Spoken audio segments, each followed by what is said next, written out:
Isang magandang araw na naman po para matuto. Ang Bible study natin ngayon ay patungkol sa salvation. Ito ay isang gift ni God. Tara, samahan niyo akong pag-aralan ito. Dito sa Romans 3:20 sabi, "Therefore, by the deeds of the law, no flesh will be justified in his sight, for by the law is the knowledge of sin." So sinasabi dito na ang pagsunod ng Ten Commandments ay walang maliligtas or walang madideclare na righteous sa sight ni God. Kahit sino, kasi sabi no flesh.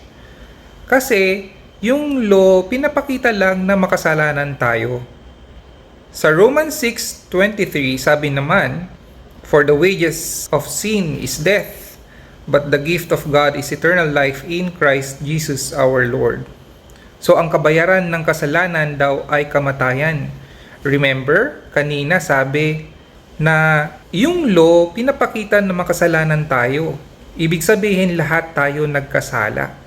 And ang kabayaran ng kasalanan ay kamatayan. Ito ay yung hell.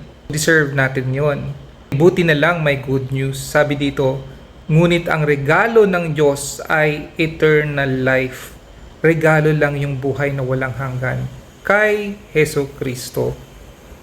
Sabi dito, gift of God, di ba? Ang gift ay libre lang. Ang nagbayad nito ay yung nagbibigay at hindi yung tumanggap. Note lang na when someone receives a gift, a transfer of ownership occurs from the giver to the receiver.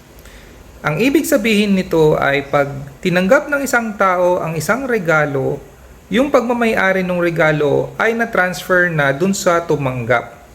So same is true sa salvation natin. Gift lang na binibigay ng Diyos ang eternal life. Siya yung nagbayad sa cross. At nabuhay siya muli after 3 days. Si Lord Jesus Christ yon. At pag nag-believe ka doon, binigay niya na sa iyo yung buhay na walang hanggan. Na-receive mo na rin ito at naging sa iyo na. Yung ownership ng buhay na walang hanggan ay sa iyo na. Sa Ephesians 2:8-9 sabi, "For by grace you have been saved, through faith, and that not of yourselves. It is the gift of God, not of works, lest anyone should boast." So sa grasya tayo nasalba.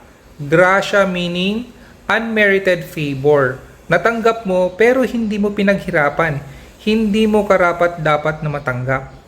True faith, nung nanampalataya ka, nag-believe ka, nag-trust ka kay Lord Jesus Christ, na binayaran niya lahat ng kasalanan mo sa cross. Yung dugo niya, ang kabayaran. And not of yourselves. It is the gift of God. Regalo lang to ng Diyos. Libre lang. Not of works. Wala sa iyong sarili, di ba? Wala sa pagiging banal mo. Lest anyone should boast. Para walang makapagmayabang. I hope naintindihan nyo itong short na Bible study natin. Sa muli po, God bless us all, always.